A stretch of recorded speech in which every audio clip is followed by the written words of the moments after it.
ಅಮ್ಮೆ ಅನ್ನೋ ಈ ಚಿಕನ್ ಪಾಕ್ಸ್ ರೋಗವನ್ನು ನಮ್ಮ ಭಾರತದಲ್ಲಿ ತುಂಬ ಸುಲಭವಾಗಿ ಕಂಟ್ರೋಲ್ ಮಾಡ್ಕೊಂಡು ಬರ್ತಾ ಇದ್ದೀವಿ. ಏನಂದರೆ, ಒಂದು ನೀರನ್ನು ಬಂದು ಬಿಸಿಲಲ್ಲಿ ಕಾಯಿಸ್ಬಿಟ್ಟು ಅದರಲ್ಲಿ ಒಂಚೂರು ಬೇವಿನ ಸೊಪ್ಪು, ಅರಿಶಿಣದ ಪುಡಿ ಎಲ್ಲ ಹಾಕಿ ಅದನ್ನು ಕಾಯಿಸಿ ಆ ನೀರಿಂದ ಸ್ನಾನ ಮಾಡಿಸೋದಾಗಿರಲಿ, ಇಲ್ಲ ಮನೆಯಲ್ಲಿ ಬೇವಿನ ಸೊಪ್ಪು ಉಪಯೋಗಿಸೋದಾಗಿರಲಿ, ಈವನ್ ಹೊರಗಡೆ ಹೋಗೋ ಮನುಷ್ಯರು ಮನೆಗೆ ಬಂದಾಗ ಕಾಲು ಕೈ ತೊಳ್ಕೊಂಡು ಶುದ್ಧವಾಗಿರಬೇಕು. ಇದೆಲ್ಲ ತುಂಬ ಕಾಮನ್ ಆಗಿ ನಾವು ಹೇಳೋದಕ್ಕೆ ಕಾರಣ ಏನಂದರೆ, ಇದರಿಂದ ಬಂದು ಆ ಸೈಕಲನ್ನು ನಾವು ತಡೆಗಟ್ಟಬೋದು, ಮತ್ತು ಬೇರೆ ಯಾರಿಗೂ ಬರದೇ ಇರೋ ರೀತಿ ನಾವು ನೋಡ್ಕೊಳ್ಬೋದು.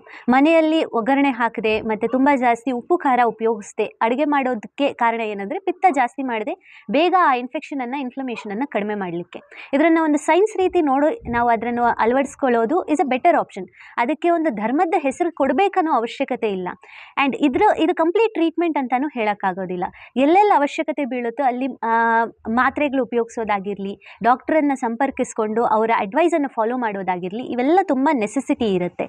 ಸೊ ಇದೆಲ್ಲ ಫಾಲೋ ಮಾಡಿ ನೀಟಾಗಿ ಚಿಕನ್ ಪಾಕ್ಸನ್ನು ನಾವು ಆರಾಮಾಗಿ ಪ್ರಿವೆಂಟ್ ಮಾಡ್ಬೋದು.